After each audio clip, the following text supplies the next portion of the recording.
Olá, meus amigos, eu estou mais uma vez aqui para falar a respeito da aliança árabe-israelense que vai gerar o aparecimento do anticristo. Muitos falam a respeito desse texto de Daniel capítulo 9, versículo 27, quando fala de uma semana, de uma aliança com muitos que um príncipe dos povos vai fazer, e depois o aparecimento do anticristo durante a segunda metade dos 7 anos, conforme está escrito lá no texto de Daniel 9, 27.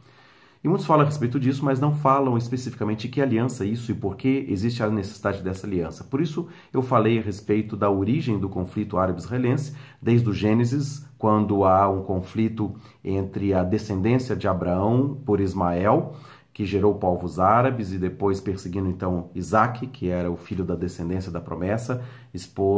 da esposa legítima Sara, e depois também na geração seguinte os filhos de Isaac, Esaú e Jacó, que Esaú perseguiu a Jacó de morte e Jacó teve que entregar os seus bens para reconciliar-se com o seu irmão Esaú para que não o matasse. Figuradamente, isso aconteceu também, profeticamente, nos últimos dias, quando exatamente a nação árabe, com vários príncipes, vários povos, também tentam matar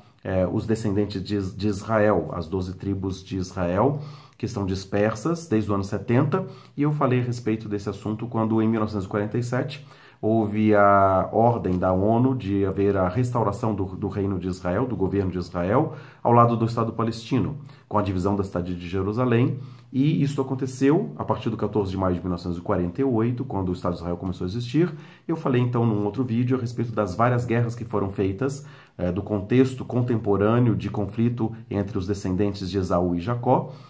árabes e judeus. E esse conflito então gerando até os dias de hoje, terrorismos e momentos de dificuldade para todas as nações, já que não somente uma nação árabe milita contra Israel, mas existe um Estado Islâmico como um todo, querendo que realmente aquela região seja dominada como descendentes de Abraão, aquela terra seja a posse deles, e também por isso eles fazem terrorismo para implantar um reino aqui na terra, chamado Islã, um governo teocrático, que todos devem obedecer à Sharia, às leis islâmicas. E então há uma perseguição particularmente com os descendentes de Abraão, Isaac e Jacó, os 12 filhos de Jacó, gerando a nação de Israel. Então essa guerra, esse conflito é milenar, desde o Gênesis até o Apocalipse, e nós especificamos nos vídeos anteriores, falando a respeito desse assunto, o que se trata essa aliança que deve acontecer para que haja paz e prosperidade para todas as nações, aliás, uma falsa paz, porque quem vai estar regendo essa falsa paz vai ser um homem chamado Anticristo, que na metade dos 7 anos, de Daniel 9, 27, durante 42 meses ou 1260 dias, conforme está escrito no Apocalipse capítulo 12, versículo 6 e versículo 14, vai fazer então um domínio sobre todas as nações e vai perseguir a mulher, ou vai perseguir a nação de Israel e os seus descendentes, aqueles que se converterem através do testemunho que os 144 mil judeus israelitas, de Apocalipse capítulo 7, versículos de 4 a 8, que vão se converter a Jesus Cristo como Salvador e Messias de Israel, Apocalipse capítulo 14, versículos de 1 a 5, e vão estar pregando para todas as nações, e pessoas de todos os povos, tribos, línguas e nações vão ver o anticristo governando sobre todas as nações, vão ouvir a pregação dos 144 mil e vão se converter durante o período chamado Grande Tribulação. Então, esses muitos que vão se converter estão descritos em Apocalipse capítulo 7, versículo 9, quando fala que pessoas de todos os povos, tribos, línguas e nações vão se converter ao ouvir a pregação dos 144 mil, passando pelo período da grande tribulação, Apocalipse capítulo 7, versículo 14. Então, eu estou mencionando esses textos, que eu já mencionei em vídeos anteriores, para falar exatamente deste momento em que nós estamos vivendo. Então, quando nós falamos a respeito dessa aliança, e nós ouvimos muitos falando a respeito, o anticristo vai fazer uma aliança com Israel, mas não especifica o que é essa aliança, o porquê existe a necessidade dessa aliança, e por isso nós falamos a respeito desse assunto em outros vídeos. Você pode assistir para poder verificar nos textos bíblicos e no contexto histórico o que está acontecendo em cumprimento da palavra profetizada por vários profetas vindo da boca de Deus. Então, até alguns questionam a respeito disso, quando nós mencionamos Obadias, capítulo 1, versículo 11, quando diz lá que quando os descendentes de Esaú estavam presentes, estranhos entraram pelas portas de Israel e estrangeiros levaram os bens de Israel e dividiram a cidade de Jerusalém, ou lançaram sorte sobre a cidade de Jerusalém, nós estamos falando de uma conferência internacional com a presença de estrangeiros ou com uma determinação das Nações Unidas para que Israel ceda os seus territórios ocupados e divida a cidade de Jerusalém, ou seja, volte às fronteiras que estavam pré-estabelecidas desde 1947, que foram mudadas, porque na Guerra dos 6 Dias, em 1967, Israel conquistou e triplicou seu território, conquistando a parte leste da cidade de Jerusalém e unificando a cidade de Jerusalém sob seus domínios, e como também dominou militarmente as regiões da faixa de Gaza e também da Cisjordânia, que anteriormente pertenciam ao Egito e à Jordânia, respectivamente. Então, Israel está sendo confrontado e vai sendo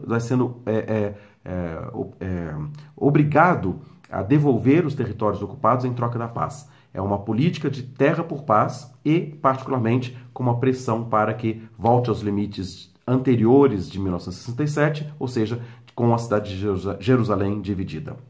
Então, quando nós falamos isso, até muitos que conhecem a palavra ou conhecem a nação de Israel falam assim, não, Israel nunca vai devolver a cidade de Jerusalém para criar um Estado palestino. Eu queria dizer que houve várias alianças, vários acordos de paz que já foram feitos. Eu mencionei um dos acordos, aliás, um primeiro grande acordo que houve em 1979 entre o Egito, que era a principal nação de origem árabe, que dominava politicamente toda aquela região.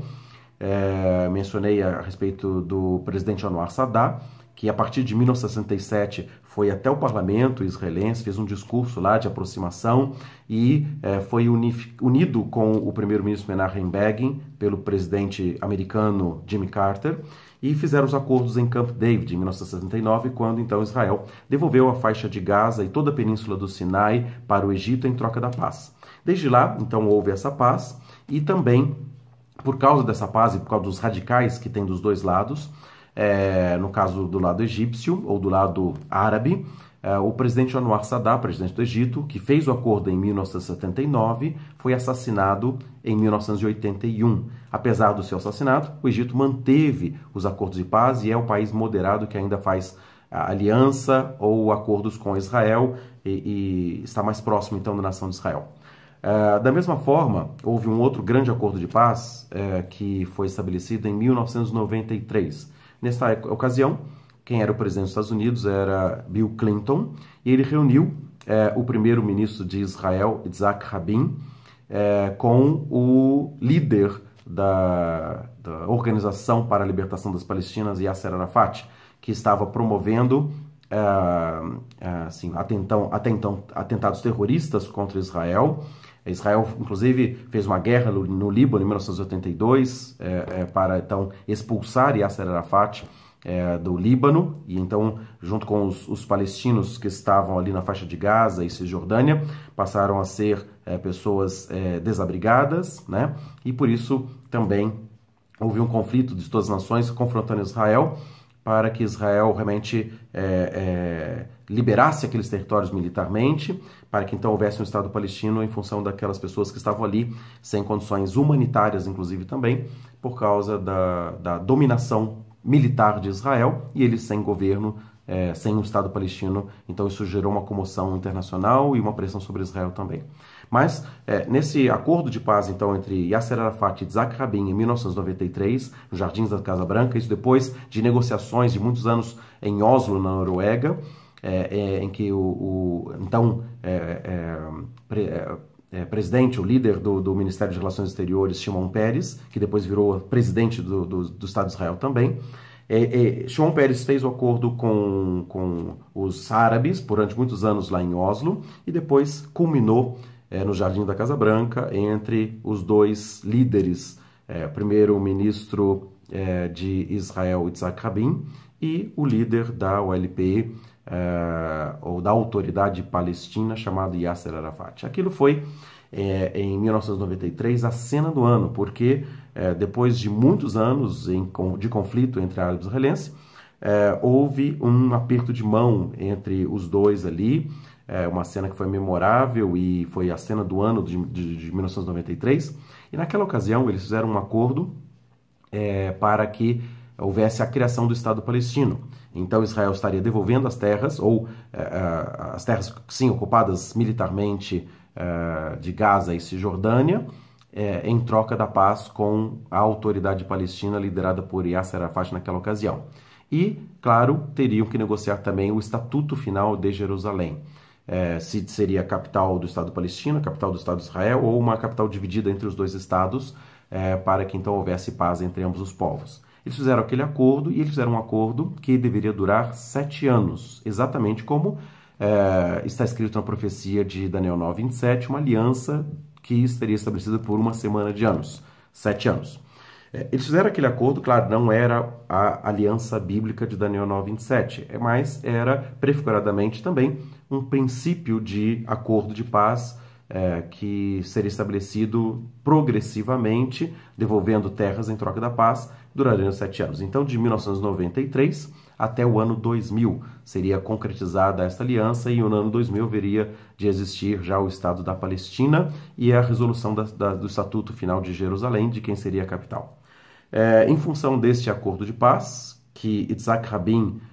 primeiro-ministro de Israel naquela ocasião, fez, Yitzhak Rabin também foi assassinado por um radical israelense que não aceitava um acordo de paz também, da mesma forma que Anwar Sadat foi assassinado em 1981. Então, por os dois lados, eu estava falando, existem pessoas radicais que não aceitam o acordo de paz, e então, por isso, toda vez que há uma aproximação entre ambos os lados, sempre algum lado de terrorismo acontece, algum atentado acontece, então aquilo que estava em acordo, as paralisações das negociações acontecem, e então daí volta na estaca zero, como está no momento atual, uma divisão. Mas eu queria concluir esse assunto, falando a respeito desse assunto, da seguinte maneira.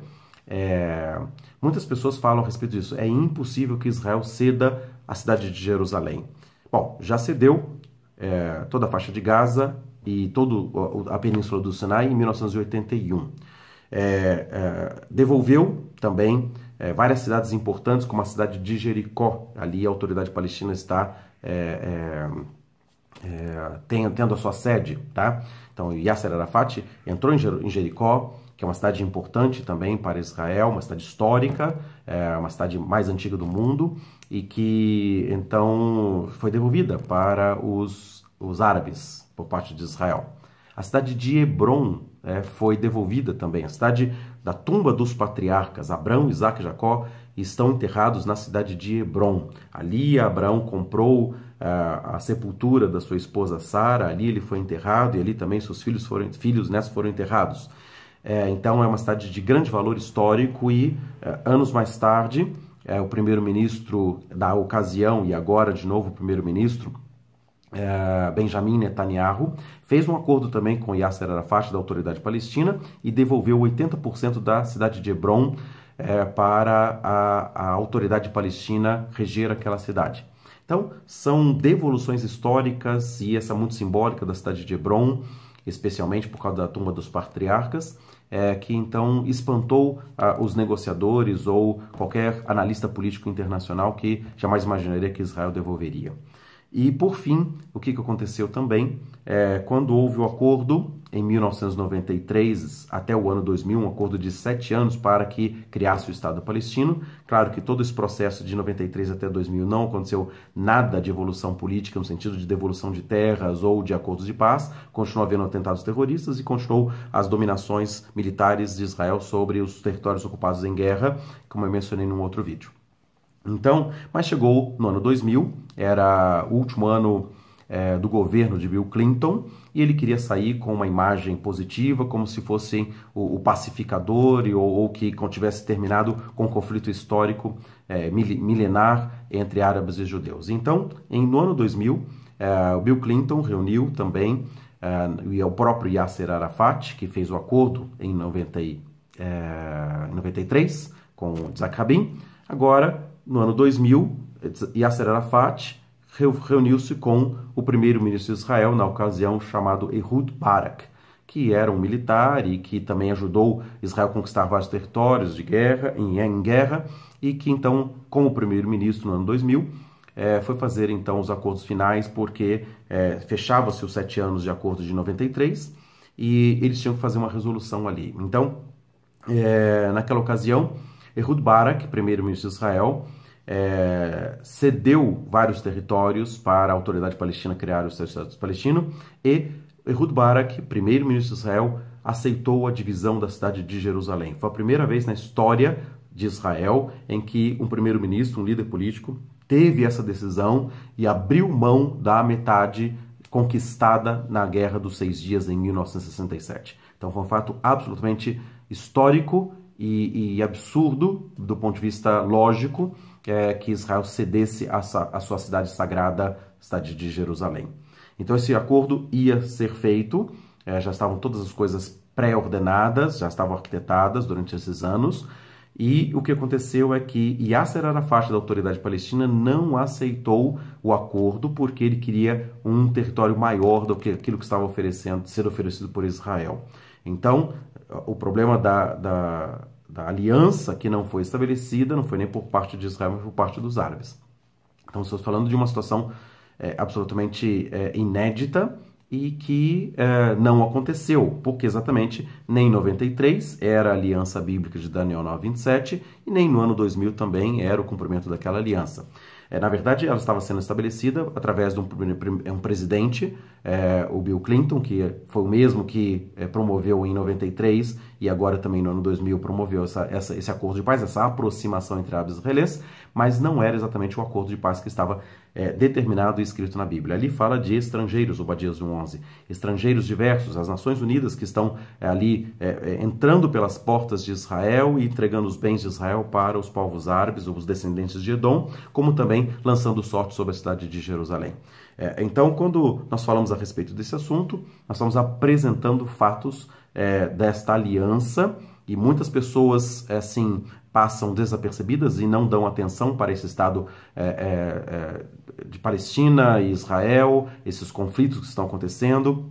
Então, fala-se muito a respeito do anticristo fazer essa aliança, mas não presta atenção que aliança é essa e o que está acontecendo nos dias atuais. Então, há uma decisão agora de Israel, o próprio primeiro-ministro Benjamin Netanyahu, que está de novo assumindo a liderança política lá em Israel. Durante muitos anos, ele é o primeiro-ministro mais estável no governo de Israel desde a fundação em 1948, e ele é de um partido de direita, ou seja, absolutamente radical e contra as alianças, os acordos de paz com os árabes, como também Yitzhak Rabin, era um general de linha dura, e falou assim: eu jamais vou apertar a mão de um árabe. No entanto, em 1993, ele fez essa aliança, apertou a mão de Yasser Arafat e devolveu as terras e fez um processo de acordo entre ambos os povos para que houvesse paz, porque ele viu exatamente que a nação de Israel, o povo de Israel estava sofrendo com tantos atentados terroristas, então ele tomou uma decisão de fazer paz. E o primeiro-ministro atual, Benjamin Netanyahu, também tem essa ideia. Ele quer fazer paz, sim. Ele fez um discurso na ONU neste ano de 2017, falando que realmente ele vai fazer paz com todas as nações árabes, inclusive com a autoridade palestina, para a criação do Estado palestino, mas esta paz com os árabes implica que haja segurança para Israel. E por isso a palavra de ordem paz e segurança está como palavra de ordem nos dias atuais, e é a palavra que descreve em 1 Tessalonicenses capítulo 5, versículo 3, quando andarem dizendo a paz e segurança, eis que lhe sobrevirá repentina destruição, como a dor de parto está para aquela que está para dar à luz. Então, o período de paz e segurança é exatamente o anúncio, exatamente desse acordo de 7 anos entre árabes e israelenses, então resolvendo o conflito milenar que começou lá no Gênesis, e a repentina destruição vem porque na metade dos 7 anos haverá uma quebra da aliança, e então com essa quebra da aliança haverá a manifestação do anticristo. Então as pessoas ficam fomentando hoje quem é o anticristo, falam muito do presidente da França, Emmanuel Macron, que ele é o anticristo, e muita cogitação, como já outros nomes já foram mencionados também. Eu não vou entrar nesse assunto agora especificamente quem é a pessoa do anticristo. As pessoas, eu acho que gostam muito de fazer propagandas e alardes, sem ter uma profunda definição e clareza a respeito daquilo que está escrito pela palavra de Deus. Então é importante a gente crer, não ficar cogitando nomes agora. Claro que Emmanuel Macron é um nome muito interessante, que realmente se encaixa em várias profecias bíblicas também, mas eu quero dizer a respeito dele é que existem palavras proféticas, como Jesus disse lá em Mateus 24, que haverão muitos falsos cristos para enganar muitos, falsos cristos e falsos profetas. Então, pessoas que se encaixam no perfil, não quer dizer necessariamente que são exatamente as pessoas que se concretizam aquela palavra profética. Por isso é preciso a gente entender exatamente o que está escrito na Bíblia, as palavras proféticas bíblicas, para que então a gente possa então encaixar exatamente os fatos dentro da profecia, para interpretar as profecias de maneira adequada e também, claro, haver essa identificação do anticristo, como 2 Tessalonicenses capítulo 2 fala que será revelado o iníquo, tá? Então, 2 Tessalonicenses 2, 3 e 4 fala a respeito disso, que primeiro, antes do arrebatamento, vai haver a identificação do iníquo, mas ele vai aparecer de fato, lá no capítulo 2, versículo 8 de Tessalonicenses, de fato ele vai aparecer com sinais e prodígios da mentira, com a manifestação de todo o poder de Satanás, depois que aquele que agora o detém for afastado. E aquele que agora o detém é o dia de Cristo ou o dia do arrebatamento da igreja. Então ele vai ser revelado antes, as pessoas da igreja vão identificar o anticristo, entretanto ele não vai poder se manifestar como anticristo porque algo o detém. Quando for afastado aquele que agora o detém, que é o corpo de Cristo, no dia do arrebatamento,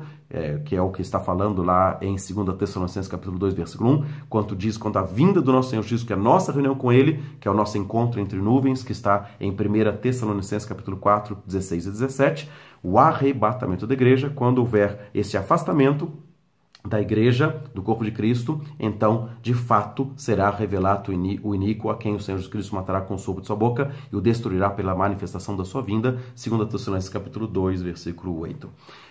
Então, nós vamos falar mais detalhadamente a respeito desse assunto em vídeos posteriores, mas neste momento o que eu queria falar é esse assunto que as pessoas desprezam o conhecimento de Deus, o conhecimento da sua palavra e ficam cogitando nomes. Ficam falando de quem é o anticristo, ficam fazendo apelações, ficam colocando as pessoas em estado de alerta terrorista, como aconteceu no dia 22 de setembro, que as pessoas falaram do planeta Nibiru, e falaram da constelação de Virgem e do planeta Júpiter, e ficaram fazendo terrorismo com um fato astronômico e que não era o cumprimento de Apocalipse capítulo 12. Então é importante nós termos o conhecimento das Escrituras, e eu estava falando a respeito do histórico do Gênesis, como também nós falamos a respeito do texto de Obadias, eu vou falar a respeito do texto de outros profetas também, para trazer entendimento do que está escrito na palavra, para que as pessoas possam ler as Escrituras e então saber exatamente aquilo que se refere, o texto, o contexto e o momento específico que nós estamos vivendo. Nós estamos vivendo dias que antecedem